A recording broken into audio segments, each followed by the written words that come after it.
Hello friends, good morning. നമ്മുടെ Kerala TV സീരിയലിലേക്ക് എല്ലാവർക്കും സ്വാഗതം. അങ്ങനെ സുമിത്രയോട് രഞ്ജിത ഒരുപാട് മാറിയതിനെ കുറിച്ചുള്ള കാര്യങ്ങളൊക്കെ പൂജ പറയുന്നുണ്ട്.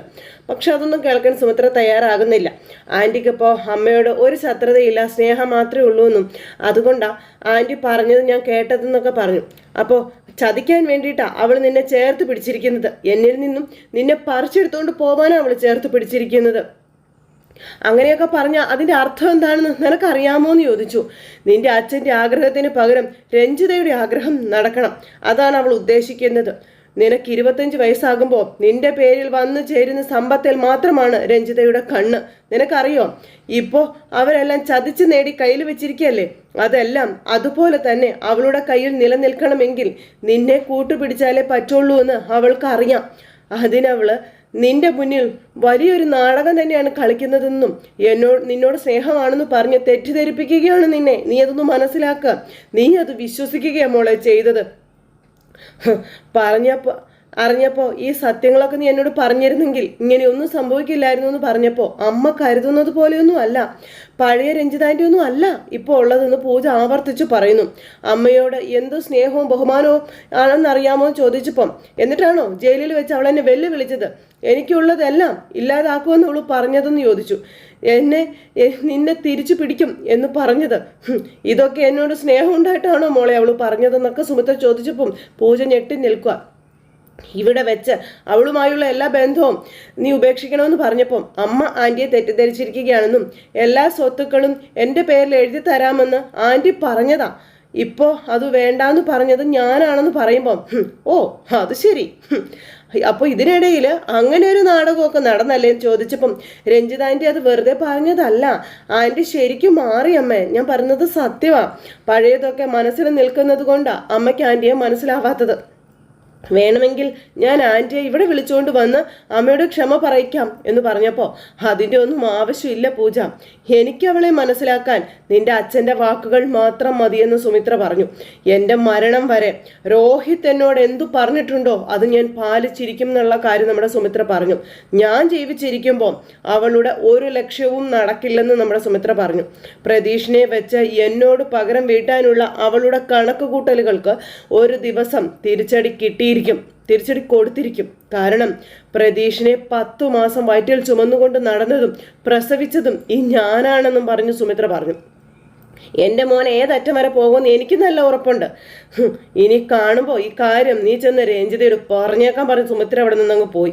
പൂജ എന്നിട്ട് അവിടെ രഞ്ജിതാൻ്റിക്ക് വേണ്ടി നിന്ന് വാദിച്ച് ആലോചിച്ച് അവിടെ അങ്ങനെ നിൽക്കുന്നു. ഇത് കഴിഞ്ഞതിന് ശേഷം പിന്നെ കാണിക്കുന്നത് പ്രതീഷിനെ കേട്ടോ. പ്രതീഷ് ഇങ്ങനെ പഴയതൊക്കെ ആലോചിച്ചും ഒക്കെ അങ്ങനെ അവിടെ ഇരുന്നു. അങ്ങനത്തെ അമ്മയുടെ പാട്ട് അതുപോലെ തന്നെ ബഹളവും കാര്യങ്ങളും ഇതൊക്കെ ഇങ്ങനെ മനസ്സിലേക്ക് കയറി വരുന്നു. പെട്ടെന്നാണ് അവിടുന്ന് നല്ലൊരു പാട്ടും കാര്യങ്ങളൊക്കെ കയറി വരുന്നത്. വേഗം നമ്മുടെ പ്രതീക്ഷ വാതിലങ്ങ് ചെന്ന് കൊട്ടി അടച്ചു. അത് കഴിഞ്ഞതിന് ശേഷം പിന്നെ അനിരുദ്ധും അമ്മയും കൂടെ സംസാരിക്കുക. അമ്മേ, ഈ അറിഞ്ഞതൊക്കെ സത്യമാണെന്ന് അമ്മയ്ക്ക് തോന്നുന്നുണ്ടോ എന്ന് ചോദിച്ചപ്പം സത്യം അല്ലെങ്കിൽ പിന്നെ ഞാൻ ഇങ്ങനെ ഒരു തീരുമാനം എടുക്കുന്നത് നിനക്ക് തോന്നുന്നുണ്ടോ എന്ന് ചോദിച്ചപ്പോൾ പ്രതീഷ് അവിടെ ഉണ്ടെന്നുള്ളത് അമ്മയോട് ആരാ പറഞ്ഞെന്ന് ചോദിച്ചു. മോനെ, പ്രതീഷിൻ്റെ അവസ്ഥയും അല്ലെങ്കിൽ പൂജയുടെ സംസാരവും ഇതൊക്കെ എന്നെ അതിലേക്ക് നയിക്കുകയായിരുന്നു എന്ന് പറഞ്ഞു. പ്രതീഷിനെ ജാമ്യത്തിലിറക്കാൻ സഹായിച്ചതെല്ലാം രഞ്ജിതയാണല്ലോ, അതുകൊണ്ട് അവൻ അവിടെ തന്നെ കാണും എന്നുള്ള കാര്യങ്ങളും പറയും. അതുമാത്രമല്ല, രഞ്ജിതയോട് നേരിട്ട് ചില കാര്യങ്ങൾ എനിക്ക് സംസാരിക്കാനുണ്ടെന്ന് പറഞ്ഞു. അപ്പം അമ്മ ഒറ്റയ്ക്ക് പോകണ്ട, ഞാനും കൂടെ വരാം എന്നൊരു അനിരുദ്ധ് പറഞ്ഞപ്പോൾ ഞാൻ ഒറ്റയ്ക്ക് പോയാൽ എന്താ കുഴപ്പമെന്ന് ചോദിച്ചു സുമിത്ര. കുഴപ്പമുണ്ടായിട്ടല്ല, അമ്മ അവിടെ ചെന്ന് എന്തായാലും രഞ്ജിതയോട് സംസാരിക്കും. അവരും ഒട്ടും വിട്ടുതരുന്ന കൂട്ടത്തിലൊന്നുമുള്ള ആൾക്കാരെല്ലാം നമുക്ക് അറിയാമല്ലോ. വെറുതെ എന്തിനാ തമ്മിൽ സംസാരിച്ച് വെറുതെ ഒരു കുഴപ്പങ്ങൾ ഉണ്ടാക്കുന്നതെന്ന് ചോദിച്ചപ്പോൾ തമ്മിൽ സംസാരിച്ചാലേ മോനെ കുഴപ്പങ്ങൾ തീരത്തുള്ളൂ. ജാമ്യത്തിലിറങ്ങിയ പ്രതീക്ഷ ഇവിടെ വന്നതിന് ശേഷം പോയത് അവിടേക്ക് തന്നെ ആയിരിക്കും, അതിന് യാതൊരു സംശയമില്ല. അങ്ങനെ അവളുടെ കാര്യങ്ങൾ അവൾ നേടിയെടുക്കുമ്പോൾ നമ്മുടെ പ്രതീക്ഷനെ നമുക്ക് നഷ്ടപ്പെടും. എന്നെ പ്രതീക്ഷയിൽ നിന്ന് അകറ്റി അവൾ പ്രതീക്ഷയുമായി അടുക്കുകയാണ് ചെയ്തത്. അവനെ ജയിലിൽ പോയി അവൾ കണ്ടു, ജാമ്യത്തിൽ ഇറക്കാനുള്ള എല്ലാം അവൾ ചെയ്തു. അങ്ങനെ നമ്മൾ അവനെ സ്നേഹിക്കുന്നില്ലെന്നും നമ്മൾ അവനെ വെറുത്തു, നമ്മൾ അവനോട് അത് ചെയ്തു ഇത് ചെയ്തു എന്നും പറഞ്ഞ് അവളാണ് അവൻ്റെ മനസ്സിൽ വിഷം കുത്തി വെച്ചിരിക്കുന്നത് തുടങ്ങിയ കാര്യങ്ങളൊക്കെ സുമിത്ര പറയാം. എന്ത് വില കൊടുത്തിട്ടാണെങ്കിലും എനിക്ക് എൻ്റെ മോനെ തിരിച്ചു പിടിക്കണമെന്ന് പറഞ്ഞ് സുമിത്ര എങ്ങ് പോവുക. അനിരുദ്ധ നേരം അതിനെപ്പറ്റി ആലോചിച്ച് അവിടെ നിൽക്കുക കേട്ടോ. ഇത് ആ സമയത്ത് പിന്നീട് നമ്മുടെ അനന്യ അവിടെ ഇരുന്ന പ്രതീക്ഷ പറഞ്ഞ കാര്യങ്ങളെപ്പറ്റി എനിക്ക് ചിലതൊക്കെ ഇവിടെ നേടിയെടുക്കാനുണ്ട്, വേണ്ട അതൊക്കെ നേടിയെടുക്കാൻ ഞാൻ തിരിച്ചു വരും എന്നൊക്കെ പറഞ്ഞ കാര്യങ്ങളെപ്പറ്റി അനന്യ ഒരു നിമിഷം അവിടെ നിന്ന് ആലോചിച്ച് ടെൻഷൻ അടിച്ച് പേടിച്ച് വിറച്ച് അങ്ങനെ ഇരിക്കുന്നു. അപ്പോഴാണ് നമ്മുടെ അനിരുദ്ധ അങ്ങോട്ടേക്ക് ചെല്ലുന്നത്. അനിരുദ്ധ അങ്ങ് അവിടെ ചെന്നിരുന്നു. അപ്പോഴേക്കും അനന്യ ഇങ്ങനെ എന്തായി ഇതേ എന്താ ചെയ്യേണ്ടത് നമ്മളെന്നൊക്കെ ചോദിച്ചു. നിനക്ക് എന്താ പറ്റിയ അനന്യാന്ന് ചോദിച്ചപ്പോൾ എൻ്റെ അവസ്ഥ നിങ്ങളൊന്ന് മനസ്സിലാക്കാൻ പറയുക അനിരുദ്ധിനോട്. നിന്റെ അവസ്ഥ ഞാൻ മനസ്സിലാക്കണം, പക്ഷെ അവൻ്റെ അവസ്ഥയോ അത് നമ്മൾ എന്ത് ചെയ്യും, അതും നമ്മൾ മനസ്സിലാക്കേണ്ടത് തന്നെയല്ലേ എന്ന് ചോദിച്ചു. നീ ഇങ്ങനെയൊന്നും പറയരുത് അനന്യ, ജയിലിലെ പരുക്കൻ ചുറ്റുപാടുകളിൽ ജീവിച്ച് അവൻ്റെ സ്വഭാവം അങ്ങനെയൊക്കെ ആയിട്ടുണ്ട്, അങ്ങനെയാണ് സംഭവിച്ചിരിക്കുന്നതെന്ന് പറഞ്ഞു. അപ്പോൾ ആ ഒരു അവസ്ഥയിൽ അവൻ അനുഭവിച്ച മാനസിക സംഘർഷങ്ങൾ എത്രത്തോളം ആയിരിക്കുമെന്ന് നമുക്കൊന്ന് ഊഹിക്കാൻ പോലും കഴിയത്തില്ലെന്ന കാര്യമൊക്കെ പറഞ്ഞ് അനിരുദ്ധ് പറയുക. നമ്മളുടെ സന്തോഷം മാത്രമേ അന്നും ഇന്നും എന്നും നോക്കുന്നുള്ളൂ, അവനെക്കുറിച്ച് ചിന്തിക്കുന്നില്ല.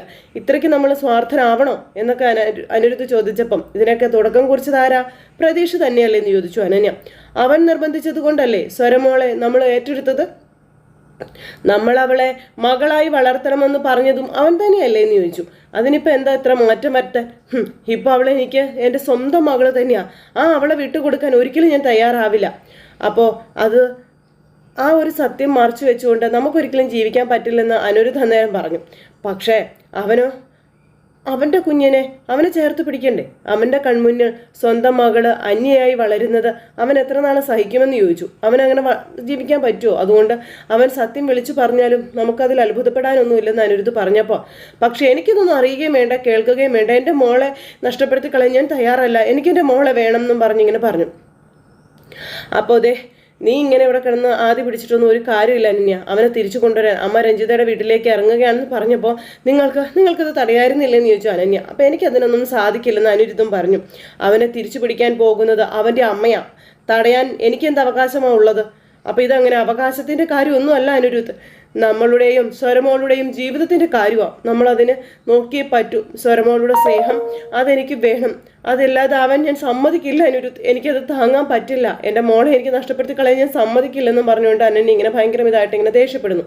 അതും പറഞ്ഞ് അനന്യ അവിടെ നിന്ന് അങ്ങ് പോയി. ഈ സമയത്ത് നമ്മുടെ സുമിത്ര രഞ്ജിതയുടെ വീട്ടിലേക്ക് പോകാനായിട്ട് റെഡിയായിട്ട് നിൽക്കുമായിരുന്നു. അപ്പോൾ നമ്മുടെ അനന്യ അങ്ങോട്ടേക്ക് ചെന്നു. ആൻറ്റി രഞ്ജിത ആൻറ്റിയുടെ വീട്ടിലേക്ക് പോവുകയാണെന്ന് ചോദിച്ചു. അപ്പോൾ അതേന്ന് പറഞ്ഞു. എന്തിനാ, പ്രതീക്ഷിനെ തിരിച്ചു കൊണ്ടുവരാൻ പോവുകയാണോ എന്ന് ചോദിച്ചപ്പം എൻ്റെ മോനല്ലേ അവനെ തിരിച്ചു കൊണ്ടുവരണ്ടേ ഞാനെന്ന് ചോദിച്ചു. അത് കേട്ടപ്പോഴേക്കും ഭയങ്കരമായിട്ട് പേടിച്ച് വിറച്ച് അത് വേണമെന്നും ചോദിച്ച് അനന്യ ചെല്ലുക. അങ്ങോട്ടേക്ക് ചെല്ലണോ? പിന്നെ അവനിവിടെ വന്ന് പ്രശ്നങ്ങൾ ഉണ്ടാക്കിയതൊക്കെ അറിയാവുന്നതല്ലേ, സ്വരമോൾക്കത് പേടിയും അതുപോലെ ഇഷ്ടക്കേടൊക്കെയാണ്. അപ്പോൾ ആ സമയത്ത് ഉണ്ടായിരുന്നത് കൊണ്ട് മോളെയും കൊണ്ട് പുറത്തു പോയത് കൊണ്ടല്ലേ വലിയ പ്രശ്നമൊന്നും ഉണ്ടാകാതിരുന്നതെന്നൊക്കെ ഇങ്ങനെ നമ്മുടെ അനന്യ നേരത്തേക്ക് ചോദിക്കുക കേട്ടോ. ഇതൊക്കെ കേട്ട് സുമിത്ര ഇങ്ങനെ ആലോചിച്ച് നിൽക്കുവാണ്. അപ്പോൾ അന്നേരം സംഭവിച്ച കാര്യങ്ങളെല്ലാം നമ്മുടെ സുമിത്രയും ഓർത്തു. അപ്പോൾ മോളെ നീ പറഞ്ഞതൊക്കെ ശരി തന്നെയാണ്, പക്ഷേ അവൻ സ്വരമോളോട് ചിരിച്ചതും മോളെ അടുത്തേക്ക് വിളിച്ചതും നീ കണ്ടതല്ലേ എന്ന് ചോദിച്ചു. അവന് സ്വരമോളോട് ഒരു ദേഷ്യമില്ല, പിന്നെ അവൻ്റെ ഇപ്പോഴത്തെ സാഹചര്യങ്ങളാണ് അവനെ കൊണ്ട് അങ്ങനെയൊക്കെ ചെയ്യിച്ചത്. അവനെ പഴയ പ്രതീക്ഷയാക്കി മാറ്റിയെടുക്കാൻ സ്വരമോൾക്ക് കഴിയുന്ന എൻ്റെ മനസ്സ് പറയുന്നു എന്ന് പറഞ്ഞപ്പം അപ്പം അത് ശരി, അപ്പം ആൻറ്റി എൻ്റെ മോളെ വെച്ച് പരീക്ഷണം നടത്താൻ പോവുകയാണല്ലേ, ഞാനത് സമ്മതിക്കില്ല എന്ന് അനന്യ പറഞ്ഞു. ഇപ്പം എന്താ നിന്റെ പ്രശ്നം എന്ന് സുമിത്ര നേരം ചോദിച്ചു. സ്വരമോളുടെ പേടിയോ അതോ പ്രതീക്ഷ തിരിച്ചു വരുന്നതോ എന്താന്ന് പറയുന്നു ചോദിച്ചപ്പം രണ്ടും എനിക്ക് പ്രശ്നം തന്നെയാണെന്ന് പറഞ്ഞു അനന്യ. അത് കേട്ടപ്പോൾ അമ്മമാർക്ക് സ്വന്തം മക്കളുടെ കാര്യം തന്നെയാണ് മോളെ വലുത്, അക്കാര്യത്തിൽ യാതൊരു സംശയവും ഇല്ല. അതുകൊണ്ടാണ് സ്വരമോളുടെ കാര്യത്തിൽ നീ ഇത്രത്തോളം ടെൻഷൻ അടിക്കുന്നതെന്നും അതിൻ്റെ ആവശ്യമില്ലെന്നും പറയുന്നു നമ്മുടെ സുമിത്ര. പക്ഷെ ഒരു കാര്യം അത് നീ മറന്നു പോകരുത്, ഞാനും ഒരമ്മയാ, പ്രതീഷിൻ്റെ മകനാ, ആ മകനെ നഷ്ടപ്പെടുത്തി കളയാൻ ഞാൻ ഒരിക്കലും തയ്യാറാവില്ല. ഇനി എൻ്റെ മോനെ മാറ്റിയെടുക്കാനായിട്ട് സ്വരമോൾക്ക് കഴിഞ്ഞില്ലെങ്കിലും എൻ്റെ മോനെ മാറ്റിയെടുക്കാൻ എനിക്ക് കഴിയും, ഞാൻ അവനെ മാറ്റിയെടുത്തോളാം, അക്കാര്യത്തിൽ നീ ടെൻഷൻ അടിക്കേണ്ട എന്ന് പറഞ്ഞു. യഥാർത്ഥത്തിൽ നീ എന്താ ചെയ്യേണ്ടിയിരുന്നത് മോളെ, നീ പ്രതീഷിൻ്റെ ഏട്ടത്തിയല്ലേ, നീ അവനോട് ഇങ്ങനെയാണ് പ്രവർത്തിക്കേണ്ടത്. പണ്ട് അവന് നിന്നോട് എത്രമാത്രം സ്നേഹമായിരുന്നു, നിനക്ക് അവനെ എന്തെങ്കിലും പേടി ഉണ്ടായിരുന്നോ എന്നൊക്കെ ചോദിക്കുക. പ്രതീക്ഷ സ്വരമോളുടെ ചെറിയച്ഛനാണെന്ന് നീയല്ലേ അവൾക്ക് പറഞ്ഞു കൊടുക്കേണ്ടത്, നീയല്ലേ അവരെ സന്തോഷിപ്പിക്കേണ്ടത്, അതിനു പകരം സ്വരമോളുടെ മനസ്സിൽ നീ എന്തിനാ ഭയം കുത്തി നിറയ്ക്കുന്നതെന്നൊക്കെ ചോദിച്ചു അനന്യയോട്. പ്രതീക്ഷ തിരിച്ചു വരുന്നതിൽ നിനക്കെന്താ ഭയം ഉണ്ടോ എന്ന് ചോദിച്ചപ്പം ഞാൻ എന്തിനാ പ്രതീക്ഷനെ പേടിക്കുന്നതെന്ന് ചോദിച്ചു. അപ്പം പിന്നെ പ്രതീഷിനെ സ്വരമോൾക്കും പേടിയുണ്ടാവില്ല, അഥവാ ഇനി ഉണ്ടെങ്കിൽ തന്നെ ആ പേടിയൊക്കെ ഞാൻ മാറ്റിയെടുത്തോളാവെന്നും പറഞ്ഞ് നമ്മുടെ സുമിത്ര പറയും. പ്രതീഷ് ഇവിടെ വന്നു കഴിയുമ്പോൾ മോളായിട്ട് നീ ഒരു പ്രശ്നത്തിനും പോകരുത് എന്നൊക്കെ പറഞ്ഞു. അങ്ങനെ സുമിത്ര എല്ലാം അനന്യോട് പറഞ്ഞിട്ട് അവിടെ നിന്ന് സുമിത്ര അങ്ങ് പോയി. പക്ഷെ അനന്യ ടെൻഷൻ അടിക്കുവാണ്. അതിനുശേഷം പിന്നെ കാണിക്കാൻ നമ്മുടെ പൂജ കേട്ടോ. പൂജ ഇങ്ങനെ അവിടെ ഇരുന്ന് ആലോചിക്കുക, എന്തൊക്കെയോ ആലോചിച്ച് കൂട്ടുമ്പോഴേക്കും ഫ്രണ്ടിൽ പങ്കജ് വന്നു. പങ്കജ് വന്നിട്ട് വീട്ടിൽ നടന്ന കാര്യങ്ങൾ എല്ലാം പൂജ പറഞ്ഞ് കേൾപ്പിക്കുവാണ്. ഞാൻ എത്രയൊക്കെ പറഞ്ഞിട്ടും അമ്മ വിശ്വസിച്ചില്ല എന്നൊക്കെ പറഞ്ഞു. ആൻറ്റിയെക്കുറിച്ച് എന്തൊക്കെ ഉറച്ച വിശ്വാസങ്ങൾ അമ്മയിലുണ്ട്, അതുകൊണ്ടാണ് അമ്മ ഇങ്ങനെയൊക്കെ പറയുന്നതെന്നൊക്കെ പറഞ്ഞു. അപ്പോൾ കാര്യം എന്തൊക്കെയാണെങ്കിലും നീ എൻ്റെ മമ്മിയെ മറന്നോ, അതിനൊന്നും കുഴപ്പമില്ല. പക്ഷേ സുമിത്ര ആൻറ്റിക്ക് ഒന്നും മറക്കാനായിട്ട് കഴിഞ്ഞിട്ടില്ല. പിന്നെ താൻ ഞങ്ങളോട് അടുക്കുന്നത് ആൻറ്റിക്ക് ഒട്ടും ഇഷ്ടമുള്ള കാര്യവും അല്ല. പക്ഷെ എനിക്ക് വിശ്വാസമുണ്ട് ക്രമേണ ഈ അനിഷ്ടങ്ങളൊക്കെ മാറുമെന്ന്, അവർ തമ്മിൽ ഒരുമിക്കുകയും ചെയ്യുമെന്ന്. അപ്പോൾ ആൻറ്റിയെക്കുറിച്ചുള്ള എല്ലാ കാര്യങ്ങളും ഞാൻ അമ്മയോട് വളരെ വ്യക്തമായിട്ട് പറഞ്ഞതാ. അതിനിടയിൽ അപ്പുവേട്ടൻ വന്ന് എല്ലാം കൊളാക്കിയത് എന്ന് പറഞ്ഞപ്പം അതവൻ മനഃപൂർവ്വം ചെയ്തതായിരിക്കും എന്ന് പങ്കജ് നേരം പറയണം. തൻ്റെ കാര്യത്തിൽ അപ്പുവിന് ചില ഈഗോ പ്രശ്നങ്ങളൊക്കെ ഉണ്ടല്ലോ. നമ്മൾ തമ്മിലുള്ള ഫ്രണ്ട്ഷിപ്പ് അവന് തീരെ ഇഷ്ടമല്ല. അപ്പോൾ അപ്പുവേട്ടന് വിശ്വസിക്കാൻ കൊള്ളില്ലെന്ന് നമ്മുടെ പൂജ പറയുവാണേ. അപ്പുവേട്ടൻ പറഞ്ഞത് വിശ്വസിച്ചിട്ടാ അമ്മ എൻ്റെ നേരെ അത്രയും ഫയർ ചെയ്തതെന്നും പറഞ്ഞു പൂജ. അപ്പുവേട്ടനെ നല്ലൊരു ഫ്രണ്ടായിട്ട് പോലും കരുതാൻ പറ്റില്ല എന്നൊക്കെ പൂജ ഇങ്ങനെ പങ്കജിനോട് പറഞ്ഞപ്പോൾ അത് കറക്റ്റാ നീ പറഞ്ഞതെന്ന് പങ്കജ്. തൻ്റെ സൗഹൃദങ്ങളുടെ ലിസ്റ്റിൽ നിന്നും ഇനി അവനെ ഒഴിവാക്കുന്നതാ നല്ലത് എന്നൊക്കെ പറഞ്ഞ പങ്കജ്. അല്ലെങ്കിലേ ഇതുപോലെയുള്ള സംഭവങ്ങൾ ഇനിയും അവൻ ആവർത്തിച്ചുകൊണ്ടേ ഇരിക്കുമെന്നും പറഞ്ഞു. പൂജ ഇരുന്ന് ഇങ്ങനെ ആലോചിച്ച് കൂട്ടോ, പങ്കജ് വേഷം കുത്തിവെച്ച് കൊടുത്തുകൊണ്ടേയിരിക്കുന്നു. അങ്ങനെ ആ ഒരു കാര്യങ്ങളെല്ലാം അവിടെ കഴിഞ്ഞു. ഇത് കഴിഞ്ഞതിന് ശേഷം പിന്നെ നമ്മുടെ രഞ്ജിത വന്നു. രഞ്ജിത ഇങ്ങനെ ഇറങ്ങി വരുമ്പോൾ രഞ്ജിതയുടെ വീട്ടിൽ ആരോ കോളിംഗ് ബെൽ അടിച്ചു. രഞ്ജിത ഇന്ന് വാതിൽ തുറന്നു. നോക്കുമ്പോൾ കാണും നമ്മുടെ സുമിത്രയെ. അപ്പോൾ അയ്യോ ഇത് എന്താ ഇത്, സുമിത്രയോ? അതും സുമിത്ര എൻ്റെ വീട്ടിലേക്ക് വരിക എന്നൊക്കെ പറഞ്ഞാൽ അതെനിക്ക് വിശ്വസിക്കാനേ പറ്റുന്നില്ല എന്നൊക്കെ പറഞ്ഞ് രഞ്ജിത ഇങ്ങനെ ഭയങ്കര അഭിനയം കാഴ്ച വെക്കുന്നു. സുമിത്ര അങ്ങനെ അകത്തേക്ക് കയറി വന്നു. രഞ്ജിത അന്നേരത്തേക്കും ഇങ്ങനെ ആകെ മയപ്പെട്ട അവസ്ഥയിൽ തന്നെ ഇങ്ങനെ നിൽക്കുന്നേ. രഞ്ജിത എന്നിട്ട് ഭയങ്കര ചിരിയൊക്കെ ചിരിച്ചിങ്ങനെ നിൽക്കുക. അപ്പോൾ സുമിത്ര ഇങ്ങനെ അവിടെ ഇവിടെയൊക്കെ നോക്കുന്നുണ്ട്. അപ്പോൾ സുമിത്ര ഇങ്ങനെ നോക്കുന്നത് കണ്ട് രഞ്ജിത, സുമിത്ര എന്താ നോക്കുന്നത് എന്ന് ചോദിച്ചു. എന്താ സുമിത്രേ, വളച്ചുകെട്ടില്ലാതെ ഞാൻ നിന്നോട് കാര്യം ചോദിക്കാം, പ്രതീക്ഷ എവിടെയാണെന്ന് ചോദിച്ചു സുമിത്ര. സ്വന്തം മകനെ തിരയുന്നത് എന്താ എൻ്റെ വീട്ടിലാണോന്ന് ചോദിച്ചപ്പം നീയാണല്ലോ ഇപ്പൊ അവളുടെ രക്ഷക എന്ന് സുമിത്ര. രക്ഷിക്കാൻ ഞാൻ ആര്, ദൈവമോ? നീയും നിന്റെ മൂത്ത മോനും തിരിഞ്ഞു നോക്കാതിരുന്നപ്പോൾ അവനെ ഞാനൊന്ന് സഹായിച്ചു, ജാമ്യത്തിൽ ഇറക്കാൻ വേണ്ടുന്ന സൗകര്യങ്ങളൊക്കെ ചെയ്തു കൊടുത്തു. അപ്പം നീ ഇതൊന്നും ചെയ്തത് നല്ല ഉദ്ദേശത്തോടെ അല്ല എന്ന് എനിക്ക് നന്നായിട്ട് അറിയാവുന്ന നമ്മുടെ സുമിത്ര അന്നേരം പറയാം. രഞ്ജിത അന്നേരവും നല്ല മാന്യമായിട്ട് തന്നെ സംസാരിക്കുന്നു. സുമിത്ര എപ്പോഴും ഇങ്ങനെയാ, മറ്റുള്ളവരെ ആരെയും ഒരിക്കലും വിശ്വസിക്കില്ല. നമ്മൾ എത്രയൊക്കെ നന്മ ചെയ്താലും അതിലൊക്കെ ഒരു തിന്മ കാണും നിന്റെ കണ്ണുകളിൽ എന്ന് പറഞ്ഞപ്പം അതെൻ്റെ കണ്ണിൻ്റെ കുഴപ്പമല്ല, നീ ചെയ്യുന്ന പ്രവൃത്തിയിൽ നേരില്ലാത്തത് കൊണ്ട് എനിക്ക് സംസാരിച്ച് നിൽക്കാൻ നേരമില്ല. നീ പ്രതീക്ഷനെ വിളിക്കാൻ പറഞ്ഞു. ഇതിനുള്ള ഉത്തരം ഞാൻ ആദ്യമേ തന്നെ നിന്നോട് പറഞ്ഞില്ലേ സുമിത്രേ, നിന്റെ മകനെ അന്വേഷിച്ച് നടക്കലല്ല എൻ്റെ പണിയെന്ന്. അപ്പൊ എന്നോടുള്ള വിരോധം എൻ്റെ മകനോട് തീർക്കാനാണോ നിന്റെ ഉദ്ദേശം എന്ന് ചോദിച്ചപ്പം ആണെങ്കിൽ നിനക്കെന്നെ എന്ത് ചെയ്യാൻ കഴിയുമെന്ന് രഞ്ജിത ചോദിക്കുക സുമിത്രയോട്. സുമിത്രയ്ക്ക് എന്നെ ഒന്നും ചെയ്യാനായിട്ട് കഴിയില്ല. പിന്നെ പണ്ട് നീ എന്നെ ഒരുപാട് ദ്രോഹിച്ചു. രോഹിത്തേട്ടനെ ഉപയോഗിച്ച് എനിക്ക് കിട്ടേണ്ട സൗഭാഗ്യങ്ങൾ ഒരുപാട് നീ അങ്ങ് തടഞ്ഞതാണ്. അപ്പം അത് കേട്ടപ്പം അതൊക്കെ നിന്റെ വെറും തെറ്റിദ്ധാരണ മാത്രമാണ്. രോഹിത്തും നീയും തമ്മിലുള്ള ഒരു കാര്യത്തിലും ഞാൻ ഇടപെട്ടിട്ടില്ലെന്ന് സുമിത്ര നേരം പറയുകയും ചെയ്തു. പക്ഷേ നിന്നെ രോഹിത്തിന് നല്ലതുപോലെ അറിയാമായിരുന്നു. അതുകൊണ്ട് രോഹിത്ത് ചില മുൻകരുതലുകൾ എടുത്തു എന്ന് മാത്രമേ ഉള്ളൂ. അതിൽ എനിക്ക് യാതൊരു പങ്കും ഇല്ല എന്നും പറഞ്ഞ് സുമിത്ര ഉള്ള കാര്യം പറഞ്ഞപ്പം നിനക്ക് മാത്രമേ അതിൽ പങ്കുള്ളൂ. എന്നെ ഒഴിവാക്കുന്നതിൽ രോഹിത്തേട്ടനെ ഏറ്റവും കൂടുതൽ സ്വാധീനിച്ചിട്ടുള്ളത് നീയാണ്. നീ കാരണമാണ് എനിക്ക് പലതും നഷ്ടപ്പെട്ടു പോയതെന്നൊക്കെ പറഞ്ഞു. ഒരു കാര്യം ഞാൻ പറഞ്ഞേക്കാം, പൂജയെ മുന്നിൽ നിർത്തി അല്ലെങ്കിൽ എൻ്റെ മകനെ മുന്നിൽ നിർത്തി എന്നോട് പകരം വീട്ടാൻ ഇറങ്ങി പുറപ്പെടരുതെന്ന് എന്ന് സുമിത്ര പറയുമ്പോൾ വല്ലാത്തൊരു ജന്മ സുമിത്രയെ നിൻ്റേത്. തോറ്റു തുന്നം പാടി നഷ്ടത്തിൻ്റെ നെല്ലിപ്പലകയിൽ നിന്നാലും അവസാന നിമിഷത്തിൽ നീ എങ്ങനെയെങ്കിലൊക്കെ തിരിച്ച് കയറി വരും. അത് നിന്റെ ജാതക ഗുണം. ശരിയാ, പരമശിവത്തിന്റെ കയ്യിൽ നിന്ന് ശ്രീനിലയം വീട് സിദ്ധാർത്ഥ നിനക്ക് തിരികെ വാങ്ങി നൽകി. പിന്നെ ഇപ്പതേ കൈവിട്ടു പോയ മക്കളെല്ലാം തിരികെ വന്ന് കയ്യിൽ കിട്ടുകയും ചെയ്തു. സന്തോഷത്തിന്റെ നെറുകയിലാണ് നീ ഇപ്പോ, അല്ലേ സുമിത്രേ? പക്ഷേ അതിനായുസില്ല. അതെല്ലാം നിനക്കിനി നഷ്ടപ്പെട്ടു പോകാൻ പോവുകയാണെന്നും നഷ്ടപ്പെടുത്തും ഞാൻ.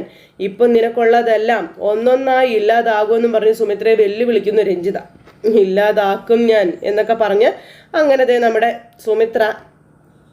സുമിത്രയെ രഞ്ജിത വെല്ലുവിളിക്കുമ്പോൾ ഒരു പുച്ഛഭാവത്തോടെ ഇതൊക്കെ കേട്ടുകൊണ്ട് നിൽക്കുന്ന നമ്മുടെ സുമിത്രയെ കാണിച്ച് ഇന്നത്തെ കഥ അവസാനിച്ചു. അപ്പോൾ എല്ലാവരും കാത്തിരുന്ന് കാണില്ലേ? എല്ലാവർക്കും നല്ലൊരു ദിവസം ആശംസിക്കുകയാണ്. നന്ദി.